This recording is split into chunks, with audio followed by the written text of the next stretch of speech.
So today, I'm proud to announce the beginning of our Second Amendment sales tax holiday, which will be no tax, no sales tax on the retail sale of firearms, ammunition, accoutrements, as well as items used for fishing or camping and other items used for hunting. And that is a big deal for a lot of people.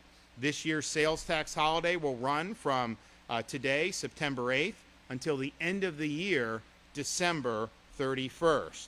And so this covers a lot of ground. As I mentioned, it covers ammunition. It covers bows and crossbows, as well as accessories. It covers firearms, including pistols, rifles, shotguns. It includes firearm accessories, holsters, grips, sights, stocks, cleaning kits, you name it, it's included. It also allows Floridians to save on supplies needed for other sportsman activities like camping and fishing. And it covers items, and there's usually a dollar limit to this as they go, but camping lanterns and flashlights, stoves, hammocks, change, sleeping bags, tents, bait and tackle, tackle bags and boxes, rod and reels. And so some of those, as I said, will have a limit to where you're tax-free, as the legislature did, but nevertheless, it allows you to save money. So you can find the full list of tax-free items online at floridarevenue.com/huntfishcamp. floridarevenue.com/huntfishcamp.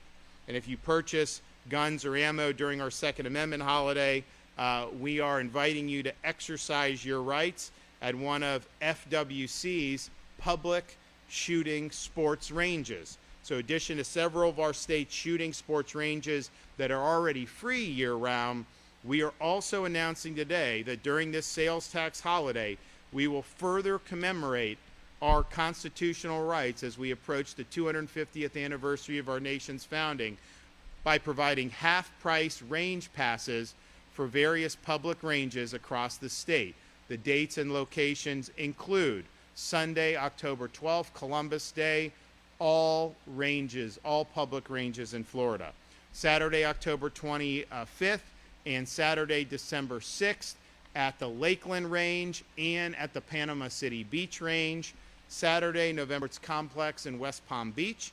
Florida will also celebrate America's veterans and the freedom they have preserved for us by providing free range passes to all veterans at all ranges on Sunday, November 9th, in honor of Veterans Day. Finally, over the past 2 years, we've reduced the cost of our hunting and fishing licenses through promotions. That included the first year of our promotion, where we offered half-price lifetime and 5-year licenses, and last year's lifetime promotion for children's licenses. This year, in honor of America 250, we will be offering the usual $500 5-year gold sportsman's license for $250, cutting those costs in honor of the founding of the Republic and our constitutional right to keep and bear arms. Floridians from all walks of life have been able to enjoy our great natural resources. We want to continue to reduce costs for our families so that they can enjoy the great outdoors. I want to thank everybody that's been involved. We also just, I think as most people know, we have the record Gulf red snapper season that I authorized earlier this year, including they were there Memorial Day weekend, which was earlier than anticipated. That's going to be continuing throughout the end of the year, and they have those dates if you need those. We have requested that the federal government delegate to the state of Florida management over Atlantic red snapper. We've shown how it can be done in the Gulf. Atlantic red snapper, they give like 1 or 2 days of red snapper for the entire Atlantic coast of Florida, and they're using faulty data. You talk to the fishermen out there, there's fish. I mean, they're like all over, and that's the same thing they told us in the Gulf when I first became governor, and we're like, all right, well, let's do it right. And Rodney at FWC and those guys have done a great job.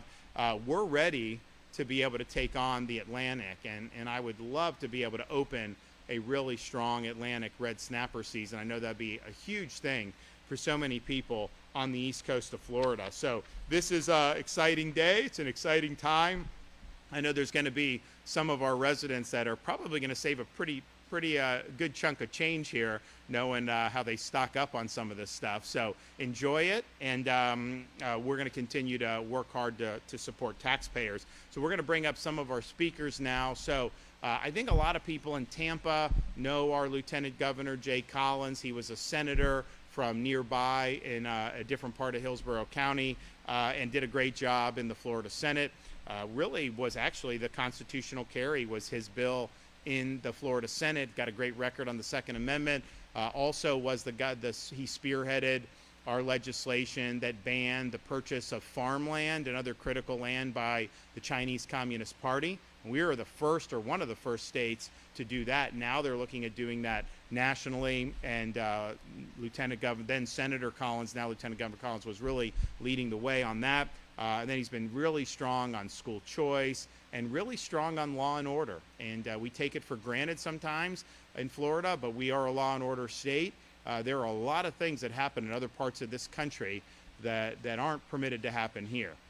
And I remember, and I've mentioned this before, but there was a theft ring that CNN somehow interviewed like a year ago. They would steal all this stuff in New York City, but then when they'd get the proceeds, they would come down to Florida and they would hang out and they would do stuff here, and then they'd go back to New York and steal more. And the reporter's like, well, if you're going to spend it in Florida, why do you go back up to New York? Why don't you just stay in Florida? And they're like, because in Florida, if we do what we do, they put you in jail. That's why we don't do it in Florida. And that's really, I think, something that is meaningful. So he's been really strong on that. But he also has a really great background of service to our country. He was a Green Beret for 23 years in the U.S. Army, and did a lot of deployments. He was in elite special forces. But one of the things that happened was he got injured throughout his service, and he eventually lost one of his legs. And I think he had served for like 18 years at that time. So most people would just take a medical retirement, but you know, he believed in the mission, he believed in doing the job. So he became the first person in the history of the U.S. Army to re-qualify for special forces with a prosthetic leg. And you got to go through the same training that you had to do before. And so it was really remarkable that he was able to do that.